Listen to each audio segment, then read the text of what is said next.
You're listening to Speaking Of by WFSU Public Media. Juneteenth commemorates the day in 1865 when enslaved people in Texas heard the news that slavery was effectively over. Today, it's recognized as Emancipation Day, and in 2021, it became a federal holiday. But for years, Tallahassee has been celebrating emancipation on May 20th. Why does Tallahassee have its own emancipation holiday? And how has our local celebration of these events evolved over time? Gina Jordan is looking into these questions with some help from local experts. Hi, I'm WFSU Morning Edition host Gina Jordan, and today we are speaking of Juneteenth. It's now a federal and state holiday, although Tallahassee has its own holiday on May 20th to remember the day that Union troops arrived in the capital city and enforced the Emancipation Proclamation. The announcement came at the Knott House, just blocks from the Capitol. Last month, the city celebrated the 160th anniversary of freedom for Florida's enslaved people. Tom Flanagan was among the crowds.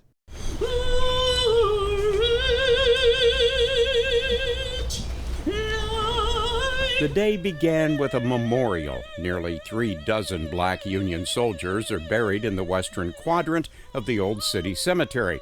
Their interments came at a time when even graveyards were racially segregated. Today, there are those who insist the sins and mistakes of the past are best forgotten. But Caitlin Palmer, an FSU student affiliated with the school's Civil Rights Institute, has a different take. One major thing that I think goes into that feeling of threat is guilt. No one wants to be considered a bad guy. Nobody wants to be considered an antagonist in anyone else's story. Although she adds it's impossible to avoid past errors if addressing them is also avoided.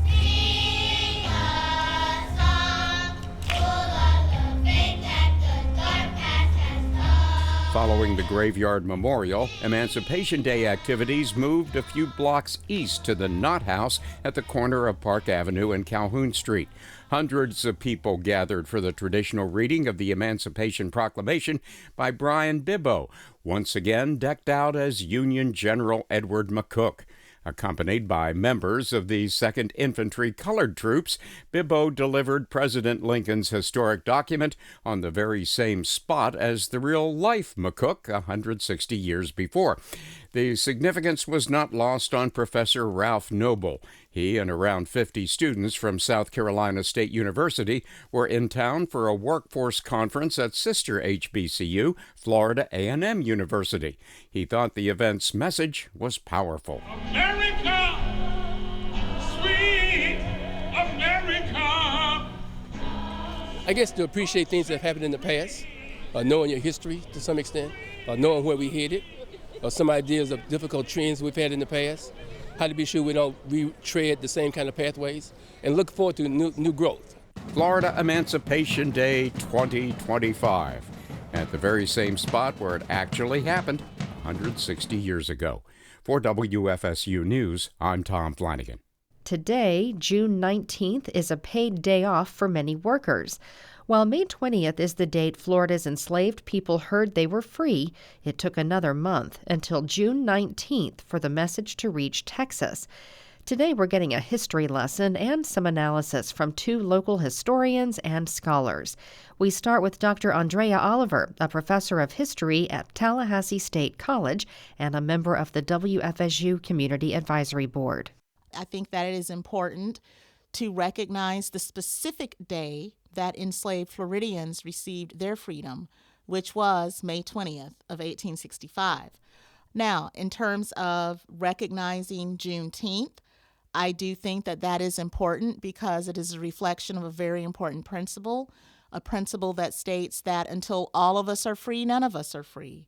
So while it is true that enslaved Floridians received their freedom roughly a month earlier than enslaved Texans received theirs, I think it is important to acknowledge that there was still enslavement being carried out, or at the very least that people didn't know that enslavement had in fact ended with the conclusion of the Civil War.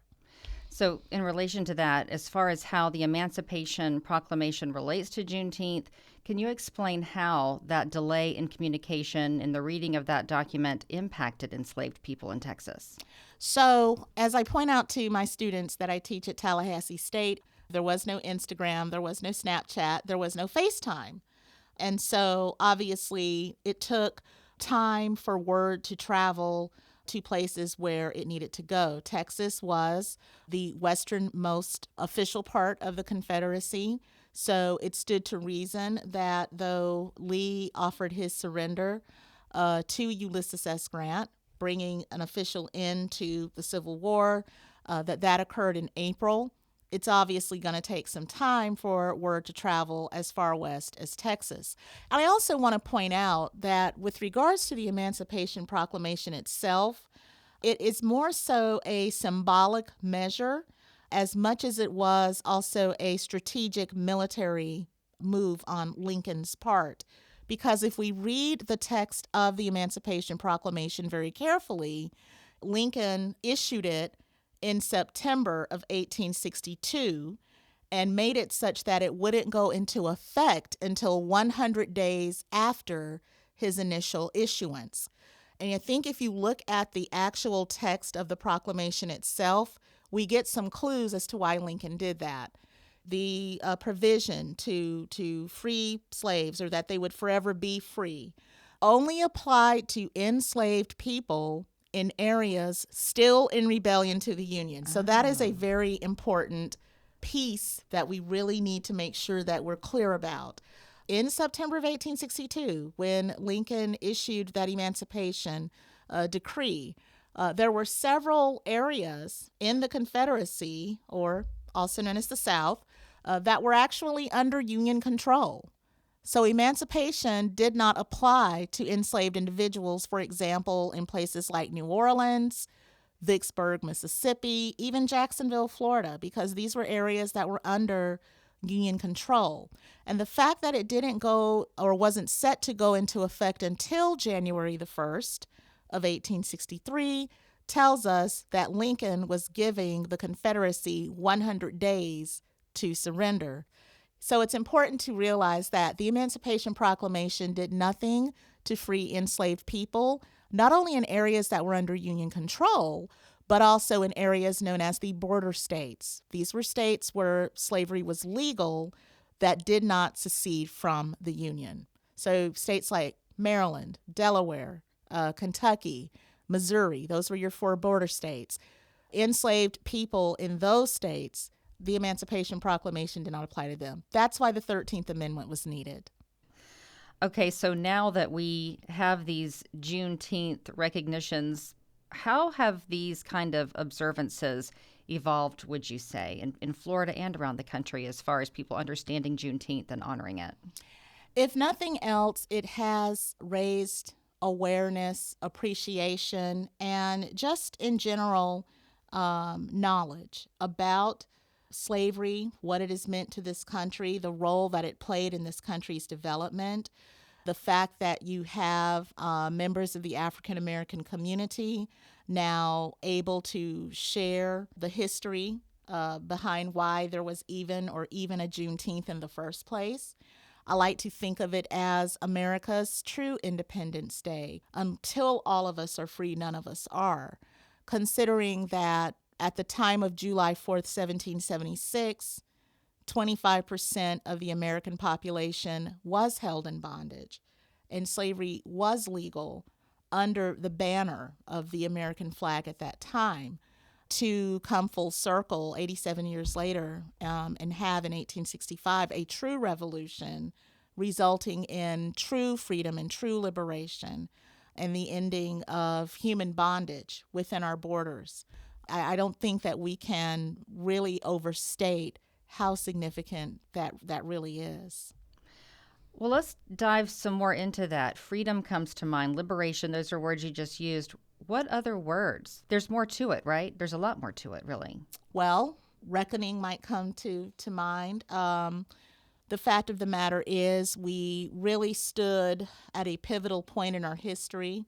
How are we now going to incorporate the nearly 4 million men, women, and children who enslavement is all they've known into the broader fabric of the American population so that we can make true the promise of liberty and justice for all. Hence, the ratification of not just the 13th Amendment. The 14th Amendment gave citizenship to African American people because there's a clause in the 14th Amendment that talks about citizenship being extended to all of us regardless of previous condition of servitude. That was specifically directed to formerly enslaved people. And of course, you had the ratification of the 15th Amendment, which of course extended the right to vote to Black men. Should point out, obviously, women of neither race had achieved that right and wouldn't be extended that right for another 50 years. I know. Wow, it's crazy to think about. Yeah. What should we be learning right now from Juneteenth? I've sadly seen how some point to Juneteenth as another fault line around which to create more division. And to those individuals, I would say it's an unfortunate and frankly inaccurate way of viewing this holiday. It's a holiday that all of us should celebrate. Who would be against celebrating freedom from bondage? I mean, that's, what is more American than acknowledging this was something that we did, we shouldn't have done it, and now we're correcting course. I can't think of anything more American than that. Frankly, I can't think of anything more human than that. How do you think we can best approach these conversations? Honestly, we don't make it better by ignoring it. We do not make it better by whitewashing it, wishing it away that it never existed. We make it better by confronting it honestly, with compassion, with care, with concern, motivated by a love of this country, wanting it to be better and knowing that we want it to be all that it can be. Thank you to TSC history professor Andrea Oliver for those words of wisdom. Now we get some analysis from Dr. Tiffany Packer from Florida A&M University. She is an associate professor and department chair of history, political science, geography, and African American studies at FAMU. Juneteenth marks the ending of slavery for the state of Texas. And of course, this is celebrated by so many people in the African American community. But I think what people get wrong is that it is only an African American holiday. This is for any and everybody who believes in the concept of freedom and equality for all people. The concept of emancipation goes, before and even beyond Juneteenth, that you have different areas throughout the South that will celebrate their own emancipation during certain times. For example, for Florida, it's May 20th. For places like Kentucky, it's August 8th, right? Because that's when they really will start to experience true emancipation of getting the word that they are actually free. Yeah. So Juneteenth has a long hand. So I want to ask you about that. Tallahassee celebrates Emancipation Day on May 20th. Mm-hmm. That's in lieu of recognizing Juneteenth as a holiday, although they will have celebrations on that day. But what do you think of that? I think that it is so appropriate. So actually, when we talk about the Emancipation Proclamation, there were actually two. The first one was in 1863. The second one was in 1865. Those who practice history tend to lean into the 1865 Emancipation Proclamation because it's really when Black people will, for real, start to experience this idea of freedom, right? And so it goes into effect on January 1, but the word of that Emancipation Proclamation had to have time to kind of trickle down. And for some states, even if they heard about it, they still were kind of stubborn and resistant in some cases of actually practicing it, right? So for the state of Florida, it is May 20th that we will have the announcement of the Emancipation Proclamation in front of what is now understood as the Knot House, where the people in Florida will learn of their freedom because, interestingly, roughly 75% of the residents of Leon County were enslaved populations. So this was a really big deal to get that word at that particular date. So May 20th is just a way that the state of Florida is being intentional about notating and celebrating its own personal emancipation. At the federal level, we have the Juneteenth holiday. And we know that a lot of states had already done that, including Florida. But why is this so important? This is so important because one of the things that has been at the core, at least in theory, at the core of America's society is the inclusion. This is supposed to be the melting pot. This is the inclusion of so many different types of people and cultures, and that includes histories as well. And so African Americans have been, historically so paramount to the evolution of this country that, to not recognize it would be a bit uncivilized, if you ask me. And so it is just a way of kind of continuing in this tradition of America's identity, of what freedom and independence means, particularly for its people and its citizens, both past and present. How do you think Juneteenth observances have evolved around the country? I think that it has involved in some major ways because, honestly, and I consider myself to be a young lady, but even when I was a girl, if I'm being completely honest, I don't know that I really knew that much about Juneteenth. If I had really heard that much about it, I would certainly argue that that's not the case for my children now. Of course, they know Juneteenth, are familiar with it, they're knowledgeable of it. And so just simply people knowing about it, I think, is a sign of huge progression and a victory of sorts. And so I think knowing about it has more so to do with acknowledgement, things that come along with it, like parades and festivals and different celebrations have kind of aided and assisted in how we know what it is and the relevance of it as well. If you were to be the one to craft a Juneteenth celebration or to mark it somehow, what is your ideal day to mark Juneteenth? Ooh, my ideal day is probably, it's so full, right? So full. It would be filled with some sort of festivals, which would include gospel music. It would include African dancing. It would include workshops around community building. But guess what? It would also include eating red velvet cake. Well, it would include red Kool-Aid. I support that.